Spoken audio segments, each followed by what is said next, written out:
Hello student, ધોરણ 12 Gujarati medium, chapter number 9.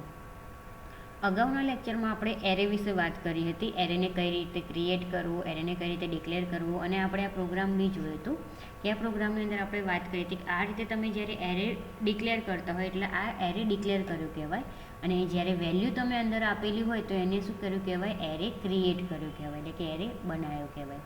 તો આજે આપણે જોઈએ કે એરેની અંદર 1 થી 10 વેલ્યુ અહીંયા આપેલી છે. આ જે 10 વેલ્યુ આપેલી છે અને એ 10 વેલ્યુની અંદર આપણે શું કરવાનું છે કે એની જે એવરેજ આવે એટલે કે સરેરાશ સંખ્યા આવે એ સરેરાશ સંખ્યા માટે આપણે પ્રોગ્રામ કરવાનો છે. તો અહીંયા આપણે જે પ્રોગ્રામ બનાવવાના છીએ એ 1D એરેનો ઉપયોગ કરીને બનાવીશું. 1D એટલે કે 1 ડાયમેન્શનલ એરે અને લૂપનો ઉપયોગ, અહીંયા આપણે ફોર લૂપનો ઉપયોગ કરીશું. અને 10 સંખ્યા આપેલી છે અહીંયા 10.5, 20.6, 18.5 અહીંયા સુધી, બરાબર. તો 1, 2 જ્યાં અલ્પ વિરામ થાય ત્યાંથી તમારી જે વેલ્યુ છે છૂટી પડે છે, તો એ ખાસ ધ્યાન રાખવાનું. તો જુઓ 1, 2, 3, 4, 5, 6, 7, 8, 9 અને 10. તો આ 10 વેલ્યુ આપેલી છે. તો આ 10 વેલ્યુનું આપણે શું કરવાનું છે, સરેરાશ સંખ્યા શોધવાની છે, બરાબર. અને એનો આપણે પ્રોગ્રામ કરવાનો છે 1 ડાયમેન્શનલ એરે અને લૂપનો ઉપયોગ કરીને. તો સૌ પ્રથમ આપણે પહેલાં SCIT ટેક્સ્ટ એડિટર છે એને ઓપન કરીશું અને એની અંદર જે આ પ્રોગ્રામ છે એ પ્રોગ્રામ આપણે લખી દઈશું. સો પહેલાં આપણે ક્લાસ ડિક્લેર કરીશું જેનું નામ છે એરે એવરેજ. પછી મેઇન ફંક્શન ડિક્લેર કરીશું public static void main string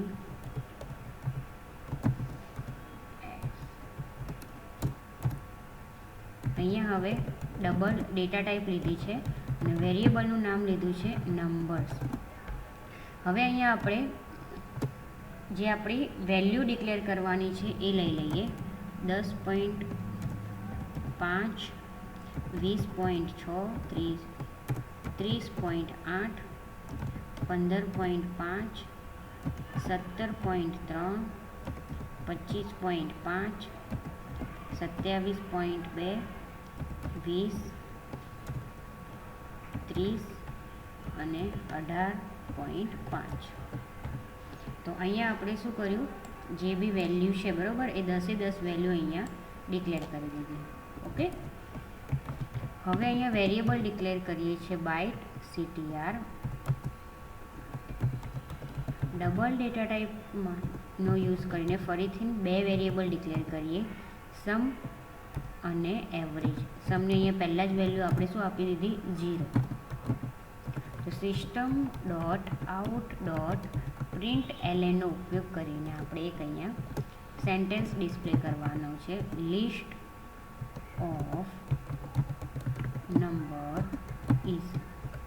તો આ સેન્ટેન્સ ડિક્લેર થશે અને એની નીચે હવે શું થશે, જે આ વેલ્યુ છે, આ જે 10 વેલ્યુ છે વેલ્યુ એની નીચે ડિસ્પ્લે થશે, બરાબર. તો CTR is equal to 0, CTR less than 10 અને CTR plus plus.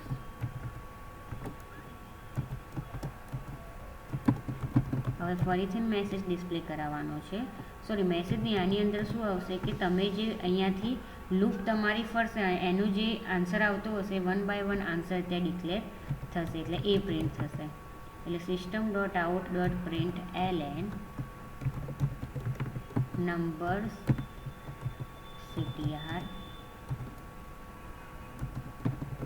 sum is equal to sum plus numbers CTR flag. Average is equal to sum divided by 10. System dot out dot println. અહીંયા ફરીથી sentence print કરાવવાનું થશે. એમાં લખીએ average of above number is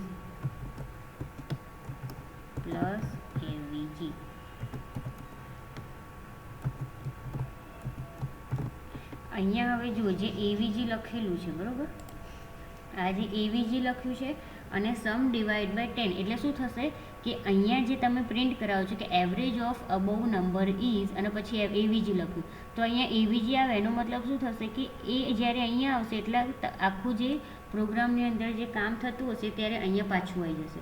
અહીંયા આવશે ને એટલે જોશે સમ ડિવાઈડ બાય 10 એટલે કે અહીંયા તમારું જે આખી ફોર લૂપ ફરીને જેટલો બી સમ થતો હશે એટલે કે આ જે 10 વેલ્યુ છે એ 10 વેલ્યુનો સમ જેટલો થતો હોય તો એ 10 વેલ્યુનો સરવાળો અહીંયા આવશે ને એને ભાગ્યા કરીને શું કરવાનું છે, એને 10 વડે ભાગી દેવાનું છે. 10 વડે ભાગ્યા પછી તમારો જવાબ 21.59 આવવો જોઈએ. ઓકે, તો આપણે બી એવી રીતે જ પ્રોગ્રામ કર્યો છે. તો ચલો આપણે પહેલાં આપણો પ્રોગ્રામ સેવ કરી દઈએ. સેવ કરવા માટે ફાઇલ મેનુમાં જઈને સેવ, અહીંયા આપણે જે ક્લાસનું નામ આપ્યું છે એ જ નામે આપણો પ્રોગ્રામ સેવ કરીશું, એરે એવરેજ .java. તો આપણો પ્રોગ્રામ અહીંયા સેવ થઈ ગયો. હવે જે આપણો પ્રોગ્રામ છે એને આપણે કમ્પાઇલ કરીએ. જો એરર હશે તો બતાવશે, ના હોય તો એક્ઝિટ કોડ 0 અને એરર હોય તો એક્ઝિટ કોડ 1 અને ગો. જુઓ અહીંયા 10 નંબર્સ આવી ગયા અને જે મેં હમણાં કીધું એવરેજ ઓફ એબો નંબર ઇઝ અને પછી એનો જે આન્સર છે આવી ગયો, બરાબર. તો જુઓ આપણને અહીંયા જે પ્રમાણે પ્રોગ્રામમાં આન્સર આવે છે એ પ્રમાણે આપણને મળી ગયું. તો 10 સંખ્યાની આપણે સરેરાશ શું કર્યું, 10 સંખ્યાની સરેરાશ શોધી. હવે વાત કરીએ શોર્ટ અને ફિલ મેથડનો ઉપયોગ. તો આ જે પ્રોગ્રામ છે એની અંદર શોર્ટ મેથડ અને ફિલ મેથડનો ઉપયોગ કરેલો છે. તો અહીંયા શું છે કે શોર્ટ મેથડ અને ફિલ મેથડ છે. તો કઈ રીતે એનો ઉપયોગ થાય કે આપણે જે પહેલાં જે અહીંયા એરે ક્રિએટ કર્યો, બરાબર, જે પહેલાં આપણે આગળ 10 વેલ્યુ આપી હતી આગળના પ્રોગ્રામમાં એવી જ રીતે અહીંયા 10 વેલ્યુ આપી દીધી. હવે આ 10 વેલ્યુ આપી એની ઉપર આપણે અહીંયા જુઓ sort partial array, sort whole array, fill whole array અને ફિલ પાર્શિયલ એરે. એટલે કે અહીંયા તમારે શું કરવાનું છે કે એરે જે અહીંયા વેલ્યુ આપેલી છે એને તમારે શોર્ટ કરવાના છે, પાર્શિયલી બી કરવાના છે અને આખા બી કરવા છે. શોર્ટ એટલે એને આપણે જેમ ઉતરતા ક્રમમાં ચડતા ક્રમમાં ગોઠવીને એવી રીતે. તો અહીંયા શોર્ટ પહેલું આપણે એસેન્ડિંગ છે એટલે કે ઉતરતા ક્રમમાં છે. તો પહેલાં અહીંયા શું આપેલું છે ઇનિશિયલ એલિમેન્ટ્સ. ઇનિશિયલ એલિમેન્ટ્સ એટલે શું થાય કે તમારા જે અહીંયા ડેટા છે એ ડેટા બધા અહીંયા 1 by 1 આવી જશે, તમે જે વેલ્યુ આપેલી છે એ. એટલે તમારી 10 વેલ્યુ અહીંયા ડિક્લેર થઈ ગઈ. હવે છે શોર્ટ પાર્શિયલ એરે અને છે લિસ્ટ 3 to લિસ્ટ 8 એટલે કે 3 થી લઈને 8 સુધી. તો આપણને પહેલાં જ ખબર છે કે મેં તમને પહેલાં જ કીધું છે કે એરે હંમેશા 0 વડે સ્ટાર્ટ થાય. તો 0 વડે સ્ટાર્ટ થાય એટલે તમે અહીંયાથી ગણો 0, 1, 2 અને 3. તો અહીંયા 3 થી લઈને 3, 4, 5, 6, 7 અને 8. તો અહીંયા સુધી જે ડેટા આવતા હશે, બરાબર, એ ડેટા વચ્ચે શું થશે, શોર્ટિંગ થશે. એટલે કે એ જે 3 થી લઈને 8 સુધીના ડેટા છે એના વચ્ચે તમારી જે શોર્ટિંગ એટલે કે જે ઉતરતા ક્રમમાં જે સંખ્યા ગોઠવવાની હોય 3 થી લઈને 8ની વચ્ચે જ ગોઠવાશે. બાકી આગળના અને પાછળના વેલ્યુ શું રહેશે, સેમ રહેશે, બરાબર. પછી જે શોર્ટ હોલ એરે એટલે કે 10 સંખ્યા છે એ 10 સંખ્યાને અહીંયા શું થશે, ઉતરતા ક્રમમાં ગોઠવાશે. એટલે બધી સંખ્યા અહીંયા 1 by 1 થઈને અહીંયા છેલ્લે સુધી આવી જશે. પછી જે ફિલ હોલ એરે, તો ફિલ હોલ એરેમાં શું આવશે, 7.0 વડે એને ફિલઅપ કરવાનું થશે. એટલે ટોટલી જે હોલ એરે છે એને 7.0થી ફૂલ કરવામાં આવશે. કેમ કે જો અહીંયા આપેલું છે કે લિસ્ટ અને 7 એટલે 7 વડે જે તમારા આખા ડિટેલ્સ છે, બરાબર, 10 જે વેલ્યુ છે એને 7 વડે ભરી દેશે. અને પછી જે fill partial array, fill partial એરેમાં શું છે 2, 6 અને 5, બરાબર. તો અહીંયા તમને કીધું છે કે અને કોને તમારે પાર્શિયલ કરવાના છે, લિસ્ટ 2 થી લઈને 5 સુધી. 2 થી લઈને એટલે જો એરે 0 થી સ્ટાર્ટ થાય એટલે 0, 1 અને 2 એટલે ત્રીજા નંબરથી સ્ટાર્ટ થશે એટલે 0, 1 અને 2. તો 3 થી લઈને 5 સુધી એટલે 3, 4 અને 5, બરાબર. અહીંયા જુઓ 0, 1 અને અહીંયા 2 થી લઈને 5 સુધી એટલે અહીંયા 2, 3, 4 અને 5. તો 5 જે વેલ્યુ છે એ 4, 2, 3, 4 અને 5. તો 4 વેલ્યુ છે બદલાશે અને આગળની અને પાછળની અહીંયા વેલ્યુ સેમ રહેશે. એ જુઓ, ખાસ ધ્યાન આપો કે પાર્શિયલ એરે એટલે કે આપણે જે અહીંયા લિસ્ટ સિલેક્ટ કર્યું હોય એટલામાં જ આવે અને ફૂલ હોલ એરેમાં ટોટલી બધામાં આવે. એ જ રીતે અહીંયા બી હોલ એરે શોર્ટ કરીએ તો આખી 10 સંખ્યા ઉતરતા ક્રમમાં ગોઠવાઈ જશે અને અહીંયા પાર્શિયલ એરે એટલે કે અહીંયા જે લિસ્ટ આપ્યું છે એ લિસ્ટ પ્રમાણે શું થશે, ત્યાં ચેન્જીસ થશે એટલી જ વેલ્યુમાં. બરાબર. તો આ પ્રોગ્રામ હું કરાવતી નથી, ખાલી તમને અહીંયા સમજાવી દીધું કે આ રીતે એનો ઉપયોગ કરી શકાય. બરાબર. ફિલ મેથડનો અને શોર્ટ મેથડનો. તો આ લેક્ચરમાં આટલું જ, બાકીનું આપણે પછીના લેક્ચરમાં જોઈશું.